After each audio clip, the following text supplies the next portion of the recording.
News 24 ইন্টারন্যাশনালের সাপ্তাহিক আয়োজন অন্যরকম সংবাদে আপনাদের স্বাগত। সাথে আছি আমি মেহেরুন্নেসা মেঘলা। দীর্ঘ 12 বছরের রাজনৈতিক অধ্যায়ে প্রথমবার বদলে গেল দৃশ্যপট।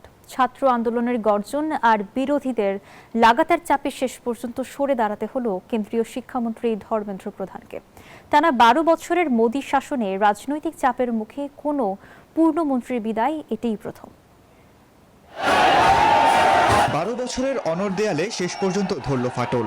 বিরোধীদের লাগাতার চাপ আর দেশ জুড়ে ছাত্রদের আন্দোলনের ঢেউয়ে নতি স্বীকার করতে হলো মোদী সরকারকে। পদত্যাগ করলেন কেন্দ্রীয় শিক্ষামন্ত্রী ধর্মেন্দ্র প্রধান, আর তাতেই ভারতের রাজনীতিতে তৈরি হলো নতুন এক নজির। এর আগে বিভিন্ন বিতর্কে মন্ত্রীদের পদত্যাগের দাবি উঠলেও সরকার তা মেনে নেয়নি। 2018 সালে যৌন হয়রানির অভিযোগে পররাষ্ট্র প্রতিমন্ত্রী এম.জে. আকবর ব্যক্তিগত সিদ্ধান্তে পদত্যাগ করেন। আর 2021 সালে কোভিড পরিস্থিতি নিয়ে সমালোচনার পর মন্ত্রিসভার রদবদলে স্বাস্থ্যমন্ত্রী হর্ষবর্ধন দায়িত্ব হারান। তবে সরকার সেটিকে নিয়মিত মন্ত্রিসভা পুনর্গঠনের অংশ বলেই ব্যাখ্যা করেছিল। লখিমপুর খেরি হত্যাকাণ্ড কিংবা কুস্তিগিরদের আন্দোলনের মতো ইস্যুতেও বিরোধীদের পদত্যাগের দাবি প্রত্যাখ্যান করেছিল মোদী সরকার। সেই প্রেক্ষাপটে ধর্মেন্দ্র প্রধানের পদত্যাগকে বিরোধী দল ও রাজনৈতিক বিশ্লেষকরা সরকারের রাজনৈতিক অবস্থানে এক গুরুত্বপূর্ণ মোড় হিসেবে দেখছেন। Desk report, news 24। ভেনেজুয়েলার ভয়াবহ ভূমিকম্পের পর জীবনের ঝুঁকি নিয়ে মানুষের পাশে দাঁড়িয়ে আছে ছোট্ট শিশু সেবাস্তিয়ান করো। উদ্ধারকারীদের সঙ্গে কাঁধে কাঁধ মিলিয়ে কাজ করে সে এখন হয়ে উঠেছে লাখো মানুষের অনুপ্রেরণা। সবাই তাকে চিনছে ভেনেজুয়েলার ছোট্ট উদ্ধার যোদ্ধা নামে। বয়স মাত্র 10 বছর। যে বয়সে অন্য শিশুরা খেলাধুলা আর স্কুলের ব্যাগ নিয়ে ব্যস্ত থাকে, সেই বয়সেই ধ্বংসস্তূপে নেমে জীবনের ঝুঁকি নিয়ে মানুষের পাশে দাঁড়িয়েছে ছোট্ট এক শিশু। ভয়াবহ ভূমিকম্পের পর উদ্ধারকর্মীদের সঙ্গে কাঁধে কাঁধ মিলিয়ে কাজ করে সে এখন লাখো মানুষের অনুপ্রেরণার নাম। সাহস, দায়িত্ববোধ ও মানবিকতায় মুগ্ধ হয়ে অনেকেই তাকে ডাকছেন এল তোপিতো ভেনেজুয়েলো, অর্থাৎ ভেনেজুয়েলার ছোট্ট উদ্ধার যোদ্ধা নামে। শিশুদের মধ্যে এমন মানবিক মূল্যবোধ সমাজের জন্য বড় অনুপ্রেরণা। ধ্বংসস্তূপের মাঝেও মানুষের পাশে দাঁড়ানো এই শিশুর অনুপ্রেরণাদায়ী গল্প ছড়িয়ে পড়েছে বিশ্বজুড়ে। প্রথম থেকে উদ্ধারকর্মীদের সঙ্গে প্রয়োজনীয় সামগ্রী পৌঁছে দেওয়া, পানির বোতল বহন এবং ক্ষতিগ্রস্ত পরিবারগুলোর পাশে দাঁড়ানোর মতো কাজ করত সে। পরে ধ্বংসস্তূপ থেকে দুটি প্রাণী জীবিত উদ্ধার করে সবাইকে বিস্মিত করে ছোট্ট এই শিশু। বর্তমানে একটি ত্রাণ কেন্দ্রে স্বেচ্ছাসেবক হিসেবে কাজ করছে সেবাস্তিয়ান। সেখানে কর্মকর্তাদের ভাষ্য, বয়স ছোট হলেও সে সবসময় সবাইকে নিরাপত্তার বিষয়টি মনে করিয়ে দেয়। আমি বড় হয়ে একজন দমকল কর্মী হতে চাই। মানুষের জীবন বাঁচানোর কাজই হবে আমার ভবিষ্যতের মূল লক্ষ্য। ভূমিকম্প ধ্বংস করেছে অসংখ্য স্বপ্ন, তবে সেই ধ্বংসস্তূপ থেকেই জন্ম নিয়েছে নতুন এক অনুপ্রেরণার গল্প। 7.2 ও 7.5 মাত্রার জোড়া ভূমিকম্পে ভয়াবহ ক্ষয়ক্ষতির মুখে পড়ে ভেনেজুয়েলার বন্দরনগরী লাগুয়া। আর সেই দুর্যোগের মধ্যেই মানবতার উজ্জ্বল দৃষ্টান্ত হয়ে ওঠে ছোট্ট সেবাস্তিয়ান। চন্দ্রা, নিউজ 24। চীনের পূর্বাঞ্চলীয় আনহুই প্রদেশের পিং তিয়ান হ্রদে তৈরি হয়েছে এক দৃষ্টিনন্দন দৃশ্য, যা দেখে বিস্মিত হচ্ছেন পর্যটকরা। লেকের পাশ দিয়ে চলে যাওয়া একটি সড়ক দূর থেকে এমন এক অপটিক্যাল ইলিউশন তৈরি করে যেখানে মনে হয় গাড়ি ও মোটরসাইকেলগুলো যেন পানির উপর ভেসে চলছে। পানি, আকাশ ও দিগন্তের নিখুঁত মেলবন্ধনে তৈরি হয়েছে এমন এক দৃশ্য যেখানে চলন্ত গাড়িগুলোকে মনে হয় হ্রদের উপরে ভেসে চলছে। মেঘের প্রতিফলন ও পানির স্বচ্ছতার কারণে সৃষ্টি হওয়া এই দৃশ্য পর্যটক ও দর্শনার্থীদের মুগ্ধ করছে। লেকের পাশ দিয়ে চলে যাওয়া একটি সড়ক দূর থেকে এমন এক দৃষ্টি বিভ্রম তৈরি করে যেখানে মনে হয় গাড়ি ও মোটরসাইকেলগুলো যেন পানির উপরে ভেসে চলছে। প্রকৃতপক্ষে সড়কটি পানির উপরে নয়, বরং লেকের তীর ঘেঁষে নির্মিত। তবে রাস্তার অবস্থান, আশেপাশে জলরাশি এবং নির্দিষ্ট কোণ থেকে দেখার কারণে সৃষ্টি হয় এই চমকপ্রদ দৃশ্যভ্রম।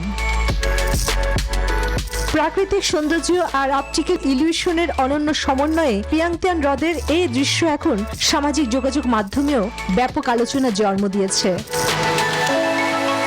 অভিনব এই দৃশ্য দেখতে প্রতিদিনই সেখানে ভিড় করছেন অসংখ্য দর্শনার্থী ও আলোকচিত্রী। অনেকেই ক্যামেরাবন্দী করছেন এই বিরল মুহূর্ত। চন্দ্রা, নিউজ 24। বিশ্বের অন্যতম বৃহত্তম পপ কালচার উৎসব সান ডিয়েগো কমিক কন প্রতি বছরের মতো এবারও যুক্তরাষ্ট্রের ক্যালিফোর্নিয়ার সান ডিয়েগো শহরে বসেছে এই বর্ণিল আয়োজন, যেখানে হেঁটে চলে বেড়াতে দেখা যায় স্পাইডারম্যান, ব্যাটম্যানের মতো বিভিন্ন কমিক চরিত্রকে। সান ডিয়েগো কমিক কন বিশ্বের অন্যতম বৃহত্তম এবং জনপ্রিয় পপ কালচার ইভেন্ট। প্রতি বছর হাজার হাজার ভক্ত তাদের প্রিয় কমিক্স, সিনেমা, অ্যানিমে এবং গেমিং চরিত্রের রূপ ধারণ করে এখানে জড়ো হন, যা কসপ্লে নামে পরিচিত। যেখানে কেউ হয়েছেন সুপারম্যান, কেউ স্পাইডারম্যান, আবার কেউ জনপ্রিয় অ্যানিমে কিংবা ভিডিও গেমের চরিত্র। মাসের পর মাস সময় নিয়ে তৈরি করা এসব পোশাক ও মেকআপ দর্শকদেরও মুগ্ধ করে। আমার জন্য এটা থিয়েটার, সঙ্গীত এবং নৃত্যেরও একটি মিলনস্থল। তাই আমি এই সমস্ত দক্ষতা ব্যবহার করে একটি চরিত্রকে জীবন্ত করে তুলি। নিজের উপর আত্মবিশ্বাসী হবেন, কারণ নিজের কসপ্লে নিয়ে যদি আপনি আত্মবিশ্বাসী না হন তাহলে আপনার ভাবমূর্তি খুব খারাপ হয়ে যাবে। তবে কমিক কন শুধু কসপ্লের মধ্যেই সীমাবদ্ধ নয়। নতুন সিনেমা, টেলিভিশন সিরিজ, কমিক্স এবং গেমের ঘোষণা, তারকাদের উপস্থিতি এবং ভক্তদের সঙ্গে মতবিনিময় সব মিলিয়ে এটি হয়ে উঠেছে বৈশ্বিক বিনোদন জগতের অন্যতম বড় মিলন মেলা। রঙিন পোশাক, সৃজনশীলতা আর প্রিয় চরিত্রের প্রতি ভালোবাসা সবকিছু মিলিয়ে সান ডিয়েগো কমিক কন এখন শুধু একটি প্রদর্শনী নয়, বরং বিশ্বজুড়ে পপ কালচার অনুরাগীদের এক মহামিলন মেলা। চৈতি রয়, নিউজ 24। প্রচণ্ড গরমে স্বস্তি খুঁজতে মানুষ যখন নানান প্রযুক্তির উপর নির্ভরশীল, তখন জাপানে এসেছে এক ব্যতিক্রমী উদ্ভাবন, দ্য হিউম্যান বক্স। এটি কোনো খাবার সংরক্ষণের ফ্রিজ নয়, বরং মানুষের শরীর মাত্র কয়েক মিনিটে ঠান্ডা করার বিশেষ cooling booth. The human box নামে পরিচিত এই প্রযুক্তি এখন আলোচনার কেন্দ্রবিন্দুতে। জাপানের বাজারে এসেছে এক অভিনব প্রযুক্তি। বাইরে থেকে দেখতে অনেকটা ছোট একটি কেবিনের মতো হলেও এটি কোনো সাধারণ ফ্রিজ নয়। মানুষের শরীর দ্রুত ঠান্ডা করার জন্য তৈরি করা হয়েছে বিশেষ এই কুলিং বুথ, যার নাম দ্য হিউম্যান বক্স। অনেকেই একে বলছেন হিউম্যান রেফ্রিজারেটর বা মানব ফ্রিজ। ব্যবহারকারী বুথের ভেতরে ঢুকে দরজা বন্ধ করার পর স্বল্প সময়ের মধ্যেই চারপাশে ছড়িয়ে পড়ে ঠান্ডা বাতাস, শরীরের তাপমাত্রা দ্রুত কমিয়ে এনে দূর করে গরমের ক্লান্তি। তাই বিশেষ করে যারা তীব্র গরমে দীর্ঘ সময় বাইরে কাজ করেন, তাদের জন্য এটি হতে পারে কার্যকর সমাধান। পুরো শরীরকে সমানভাবে ঠান্ডা করতে এতে ব্যবহার করা হয়েছে উন্নত কুলিং প্রযুক্তি। গ্রীষ্মের তীব্র তাপপ্রবাহে কর্মক্ষেত্র, নির্মাণ এলাকা কিংবা বড় ধরনের আয়োজনের স্থানেও এর ব্যবহার বাড়তে পারে বলে মনে করছেন সংশ্লিষ্টরা। তবে বিশেষজ্ঞরা বলছেন এটি চিকিৎসার বিকল্প নয়। কুলিং বুথ কেবল শরীরকে সাময়িকভাবে ঠান্ডা করে স্বস্তি দিতে পারে। চৈতি রয়, নিউজ 24। অতীতের যুদ্ধ কৌশল এবং দৈনন্দিন জীবনের নানা চিত্র প্রদর্শনের মধ্য দিয়ে রোমানিয়ায় উদযাপিত হলো ঐতিহ্যবাহী গেটো ডাভা উৎসব। এই আয়োজনে রোমান ও ডাসিয়ান যুগের ইতিহাসকে জীবন্ত করে তুলেছেন অংশগ্রহণকারীরা। ডাসিয়ান ও গথিক যোদ্ধাদের সাজে ঐতিহাসিক যুদ্ধের পাশাপাশি সেখানে প্রদর্শিত হয় নৈপুণ্য কর্মশালা এবং ঐতিহ্যবাহী নাচ। ইতিহাসপ্রেমীদের পদচারণায় মুখরিত এই উৎসব এক ভিন্ন ধর্মী বিনোদনের মাত্রা যোগ করেছে। প্রাচীন রোমান আর ডাসিয়ানদের সেই রক্তক্ষয়ী যুদ্ধ যেন ফের জীবন্ত হয়ে উঠল। রোমানিয়ার ঐতিহাসিক গেটো ডাভা উৎসবে দেখা মেলে এমনই চমকপ্রদ দৃশ্যের। গথিক যোদ্ধাদের পোশাক পরে নিখুঁত যুদ্ধকৌশল তুলে ধরেন অভিনয় শিল্পীরা। এর পাশাপাশি সেকেলের কারুশিল্প, ঐতিহ্যবাহী নাচ ও প্রাচীন জীবনযাপনের নানান চিত্র এই উৎসবকে করে তোলে আরও আকর্ষণীয়। ছোটবেলা থেকেই আমি এ ধরনের উৎসবে অংশ নিচ্ছি। মা আমাকে উৎসবগুলোতে নিয়ে আসতেন। আমি ইতিহাসের প্রতি ভীষণ আগ্রহী এবং এখানকার পরিবেশটা আমার খুব ভালো লাগে বলেই আমি আসি। ইতিহাসের টানে দর্শনার্থীরাও এখানে ভিড় করেন। অনেকেই দেশ বিদেশের কয়েকশো আয়োজনে অংশ নিয়ে ধরে রেখেছেন এই ঐতিহ্য। নিবির আমিন, নিউজ 24। বন্ধ হয়ে যাওয়া কানাডিয়ান মেরিন পার্ক মেরিনল্যান্ড থেকে উদ্ধার করা 6টি বেলুগা তিমি যুক্তরাষ্ট্রে তাদের নতুন আবাসস্থলে পৌঁছেছে। এই স্থানান্তর কার্যক্রমটি মেরিনল্যান্ডে থাকা মোট 30টি বেলুগা তিমিকে উদ্ধার ও পুনর্বাসনের বৃহত্তর আন্তর্জাতিক উদ্যোগের অংশ।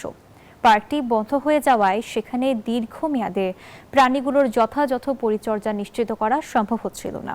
অ্যাসোসিয়েশন অফ জুস অ্যান্ড অ্যাকোয়ারিয়ামস বা AZS স্বীকৃত বিভিন্ন অ্যাকোয়ারিয়াম যৌথভাবে এই উদ্ধার পরিকল্পনা বাস্তবায়নে কাজ করছে। বিশেষ তাপমাত্রা নিয়ন্ত্রিত কন্টেইনারে ট্রাক ও বিমানের মাধ্যমে তিমিগুলো পরিবহন করা হয়। পুরো যাত্রাপথে তাদের সঙ্গে ছিলেন পশু চিকিৎসক ও প্রাণী পরিচর্যা বিশেষজ্ঞরা।